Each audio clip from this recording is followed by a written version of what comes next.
자, 연력학 법칙입니다. 연력학 법칙이라는 건 뭐냐면 물체 내부의 뭐에 의해서 분자 운동에 의해서 나타나는 에너지를 우리가 뭐라고 부른다? 연력학 법칙이라고 불러준다. 그러니까 분자들이 항상 움직이고 있어, 그렇지? 분자의 운동은 우리가 뭐 중학교 때 배웠어. 고체는 무슨 운동? 진동. 그렇지. 진동 운동. 액체랑 기체는 활발한 운동. 물론 기체가 매우 활발했어. 고체, 액체, 기체로 갈수록 분자 운동이 활발해졌는데, 자, 이때 이 분자 운동이라는 친구를 우리가 수치로 표현해 놓은 걸 온도라고 불러줍니다. 온도. 온도는 뭐 세 가지 종류가 있지 사실. 뭐 있어? 섭씨 온도, 화씨 온도, 절대 온도 이렇게 세 가지가 있었어요. 섭씨 온도는 보통 동양에서 많이 사용하는 셀시우스라고 하는 학자가 물이 어는 점을 0도, 물이 끓는 점을 100도로 놓고 이걸 100등분한 게 섭씨 온도고요. 화씨 온도는 파렌하이트라는 학자가 물이 어는 점을 32화씨 그리고 물이 끓는 점을 212화씨로 놓고 180등분한, 그러니까 조금 더 세분화했다라는 거지. 그래서 주로 서양에서 많이 쓰는 온도를 화씨라고 불러주고, 절대 온도는 이제 보통 과학계에서 많이 사용하는 온도지. 그래서 분자 운동 정도를 가지고 표현하는 거지. 그래서 얘는 섭씨 온도에다가 뭐를 273을 더해준 게 절대 온도였더라라는 거. 자, 이때 서로 이렇게 온도가 다른 물체를 어떻게 접촉시켜 놓으면 온도가 높은 물체에서 낮은 물체로 에너지가 이동을 해. 그때 이동하는 에너지를 우리는 뭐라고 불러준다? 열, hit이라고 불러주지. hit. 알겠습니까? 열. 그래서 온도하고 열은 다르다라는 거 기억하셔야 되고요. 그러면 시간이 지나면 온도가 높은 물체는 온도가 어떻게 될 거고 낮아질 거고, 반대로 낮은 온도 물체는 온도가 높아져서 두 물체의 온도가 어떻게 된다? 같아진다. 그거를 우리는 뭐라고 불러준다? 온도가 같아진 상태를 열평형이라고 불러준다. 열평형. 자, 그럼 기체들이 사실 이런 공간 안에 있으면 기체가 움직이는 거 우리가 관심을 두지 않아. 그렇지만 이 기체들이 어떤 밀폐된 공간 안에서 이 팽창과 수축을 반복하게 되면 그 공간 자체를 움직일 수 있어. 예를 들면 주사기라고 생각하면 쉬워. 주사기 안에다 공기를 집어넣고 그걸 가열하게 되면 얘가 팽창한단 말이지. 반대로 냉각시키면 수축하게 되는 거고. 왜? 기체 부피는 온도에 민감하게 변하니까. 그래서 기체에서 기체를 이용하여 열을 일로 바꿔주는 장치를 우리가 열기관이라고 불러주고, 보통은 우리가 피스톤을 활용을 해서 이 동력을 얻어낸다라는 거야. 알겠습니까? 피스톤. 자, 그럼 1이라는 게 우리가 앞에서 배웠어. W는 F 곱하기 S. F는 힘이고, S는 이동거리야. 근데 기체에서는 기체가 하는 일이라고 봤을 때 기체는 힘이 얼마나 작용하는지 눈으로 볼 수 없지. 얼마나 이동했는지도 알 수가 없지. 안 보이니까. 그럼 기체의 일을 어떻게 표현할 것이냐? 자, 지금 보면은 여기 압력 P와 부피 변화량 델타 V 이렇게 표현을 해놨는데, 자, 이 기체에서의 일은 W는 P 곱하기 델타 V로 표현을 합니다. 어떻게 이렇게 나올 수 있느냐면 우리가 압력 P라는 친구를 좀 알아야 돼. 압력은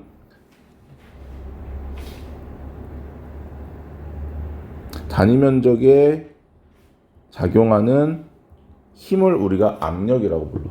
그럼 공식으로 나타내 보면 P는 A분의 F 이렇게 나타냅니다. P는 A분의 F.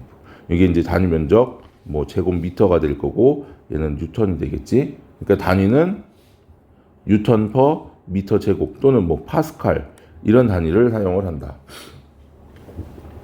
자, 그럼 이제 문제는 보세요. 요 압력 P가 있고요. 거기에 델타 V를 곱해줬다라는 거. 문제는 요거야. 요 델타 V가 의미하는 것은 단면적 A 곱하기 요 길이 델타 L 이렇게 표현한단 말이지. 맞습니까? 부피가 요 면적 부피가 그거잖아. A 곱하기 델타 V가 요 면적 부피 변화가 되는 거고, 그거는 단면적 곱하기 길이 요 높이. 맞지? 그러면 요게 P가 뭐였어? A분의 F였다고. 그럼 얘네들을 곱해버리면 어떻게 돼? A분의 F 곱하기 A 곱하기 델타 L이 되면 요거 약분되겠지. 그럼 F 곱하기 뭐야? 델타 L. 요 델타 L이 뭐야? 이동거리잖아. 그러니까 요 델타 L은 뭐에 해당한다? 이동거리 S에 해당한다. 그러니까 FS라는 공식이 똑같이 나올 수 있다는 거지. 그래서 기체에서의 일은 압력 곱하기 뭐더라? 델타 V, 부피 변화로 표현을 한다. 알겠습니까? 자, 그랬을 때 요 밑에 보면 압력과 부피의 관계 그래프, 압력 부피 그래프가 나오면 압력 부피 그래프가 나오면 그 밑넓이가 항상 뭐를 의미한다? 아랫부분의 넓이는 1을 의미한다. 1. 알겠니? 자, 여기서 한 가지만 우리가 좀 얘기를 할게. 자, 압력과 부피를 이렇게 반대로 놓을 수 있어. 압력이 커질수록 부피가 작아지는 이런 그래프가 있지. 기억나니? 무슨 그래프니?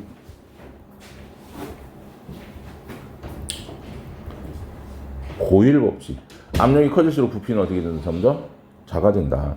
자, 그럼 여기서는 봐봐. 부피가 커질수록 압력이 작아진다. 어때? 아이고. 갑자기 캡처가 왜 되냐?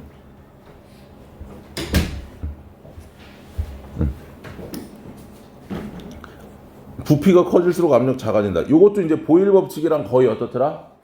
같은 그래프다라고 보면 돼.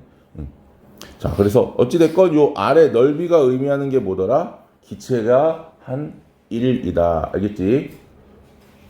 두 번째, 기체의 내부 에너지.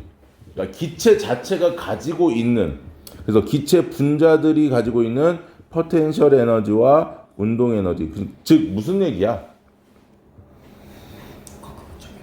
역학적 에너지라는 거지. 기체 분자가 갖는 역학적 에너지. 근데 우리가 이걸 잴 수 있어 없어? 되게 어렵지. 자, 이때 이상기체라고 하는 친구가 나오는데요. 이 이상기체는 아이디얼 가스라고 불러요. 이상한 기체가 아니고 이상적인 기체를 얘기합니다. 그래서 분자 사이의 인력을 무시할 수 있다. 그리고 또 있어. 뭐 부딪히면서 에너지 손실이 없다. 분자 자체의 부피는 무시할 수 있다. 등등 이상기체의 조건이 몇 가지 있는데 그냥 서로 그냥 무시한다 이렇게 생각하면 쉬워. 영향을 주지 않는다. 그랬을 때 포텐셜 에너지가 얼마다? 0이다. 사실 이거에 대한 언급은 잘 나오지 않아. 그럼 결국 무슨 얘기냐면 이상기체의 내부 에너지는 포텐셜 에너지가 0이니까 남는 건 뭐야? 운동 에너지밖에 없겠지? 운동 에너지가 내부 에너지지? 그럼 이 운동 에너지, 기체 분자의 운동 에너지는 속력, 기체 분자의 속력에 의해서 운동 에너지는 2분의 1 mv 제곱 아니냐? 네. 근데 질량은 정해져 있지. 왜? 기체 분자들 질량이 다 같을 거 아니야. 속력에 의해서 결정이 된단 말이야. 그럼 얘는 뭐에 의해서 결정이 되느냐면 뭐에 비례하냐면 절대 온도 T에 비례하더라. 온도가 높으면 높을수록 기체의 분자 운동 속도가 어떠니까 더 활발하니까. 그래서 절대 온도에 비례하고 당연히 그 분자들이 어떠면 어떨수록 많으면 많을수록 또 에너지가 높겠지. 그래서 기체 분자 수와 절대 온도에 비례한다. 근데 분자수는 사실 무시하고 우리가 보통 분자수까지는 왜 어떤 밀폐된 용기 안에 분자수가 변할 일은 없으니까 내가 공기를 더 넣어주지 않는 이상 그래서 공기를 더 넣어주는 경우에 대해서는 언급을 하지 않아 물리에서는 그건 이제 뭐 화학적인 내용에서만 좀 얘기를 하는 거고 우리는 뭐만 알면 된다 이 절대 온도에 비례한다라는 것만 알면 돼. 그러면 기체와 관련돼서 두 가지를 얘기를 해서 첫 번째 뭐야? 기체가 하는 일. 두 번째는 기체의 내부 에너지. 이 두 가지가 이제 오늘 할 내용의 핵심이더라라는 거지. 자, 이때 기체의 한 일, 뭐야? W는 뭐였지? P 델타 V였단 말이야. 맞습니까? 그랬을 때 이 델타 V가 0보다 크면 부피가 커지는 거니까 외부로 E를 어떻게 한다? 한다. 반면에 기체의 부피가 0보다 작으면 부피가 작아지는 거잖아. 그러면 외부로부터 E를 어떻게 해? 1도 0보다 작아지고 E를 어떻게 한다? 받는다. 얘는 E를 외부로 한다. 요거 알겠습니까? 기체 부피가 커지면 내가 외부로 뭔가를 밀어내는 거고 작아진다는 건 외부에서 나를 미는 거니까 E를 받는다라는 거. 자, 그러면 이제 다 했어. 자, 연력학제 1법칙이라는 건 방금 얘기해준 뭐와 1 그리고 내부 에너지 이거의 관계를 물어보는 거야. 자, 그랬을 때 외부에서 가해준 열이 있어요. 이건 이제 열량이 되겠지. 기체에 어떤 열을 가해주게 되면 그 열이 뭐하고 일부는 내부 에너지를 증가시킨다. 즉 기체의 온도를 상승시킨다. 또 일부는 외부로 한 일이 된다. 이렇게 생각하면 돼. 용돈을 받았어. 아버지한테. 뭐 예를 들어서 5만 원을 받았어. 외부에서 준 거잖아. 아빠가 준 거잖아. 5만 원은. 그치? 그러면 일부는 내가 뭐를 해? 저금을 해. 저금하는 건 내부 에너지의 변화량이야. 왜? 내 돈이 올라가니까. 그리고 일부는 먹을 걸 사 먹겠지. 외부에 일을 하는 거야. 경제가 돌아가게끔. 알겠습니까? 자, 그래서 요거 굉장히 중요하더라. 그래서 요게 이제 내부 에너지 증가량 델타 U가 그리고 W가 외부로 한 1. 그러면 델타 U는 아까 얘기했듯이 뭐에 비례하고 절대 온도에 비례하고 요거 W는 P 델타 V로 표현한다. 맞습니까? 즉 열을 얻으면 Q가 0보다 크다. 아빠한테 용돈을 받으면 Q가 0보다 커지는 거지. 반대로 용돈을 드리면 0보다 작아지는 거지. 오케이? 됐어. 그러면 연력학 제1법칙은 뭐야? 열 에너지. 외부로부터 받은 열 에너지가 뭐가 된다? 기체의 내부 에너지와 또 외부로 한 1, 즉 역학적 에너지의 합으로 분해. 즉 무슨 법칙? 에너지의 보존 법칙이더라. 어렵지 않지? 자, 그랬을 때 그러면 요 공식을 한번 적어보자고. 외부에서 준 열이 Q였지. Q는 델타 U 플러스 P 델타 V였습니다. 맞니? 자, 이걸 가지고 우리가 네 가지를 얘기할 거야. 첫 번째, 델타 V가 0인 경우, 즉 부피가 변하지 않는 경우. 두 번째, 압력이 일정한 경우. 세 번째, 델타 U가 0인 경우. 네 번째, Q가 0인 경우. 자, 하나씩 볼게. 자, 요 과정을 우리가 이렇게 불러. 등적 과정. 부피가 변하지 않는 경우, 부피가 일정한 경우. 다음, 압력이 일정한 거를 등압 과정. 세 번째는요, 델타 U 일정하려면, 내부 에너지 일정하려면 온도 일정해야 되지? 등온 과정. 네 번째, Q가 0인 경우는 열을 주지 않았거든.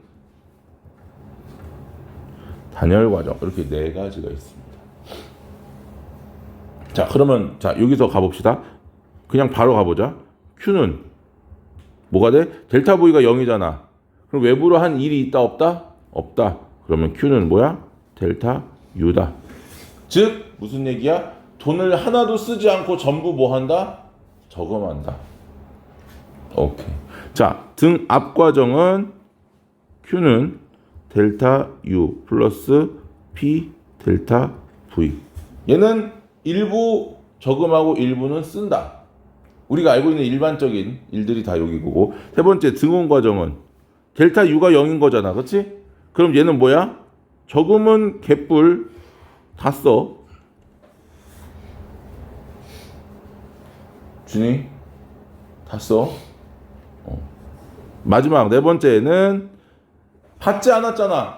용돈을 받지 않았는데 쓰려면 어떻게 되겠어? 내 돈이 줄어야 되겠지? 그러니까 얘는 뭐야? 0은 델타 U 플러스 P 델타 V니까 따라서 델타 U는 마이너스 P 델타 V가 된다. 됐지? 자, 요 네 개의 과정들을 우리가 뭐를 가지고 얘기할 거냐면 그래프를 가지고 얘기할 거야. 자, 그래프는 아까 위에서 얘기했었던 그래프. 부피, 압력, 요 그래프야. 자, 요 그래프는 기본적으로 어떻게 부피가 커지면 압력이 어떻게 된다? 작아진다. 요렇게 있고 두 개의 그래프를 선생님이 그렸다고 가정을 해볼게. 하나는 자, 부피가 같을 때 압력이 얘가 더 크다라는 건 얘 온도가 T1, T2 했을 때 T1이 어떻더라? T2보다 온도가 더 높다. 같은 부피에서 압력이 크려면 분자 운동이 활발해야 된다는 거고 분자 운동이 활발하다는 건 온도가 어떻다? 더 높다라는 거거든. 이 두 개의 그래프를 조금 잘 기억해야 돼. 아이고.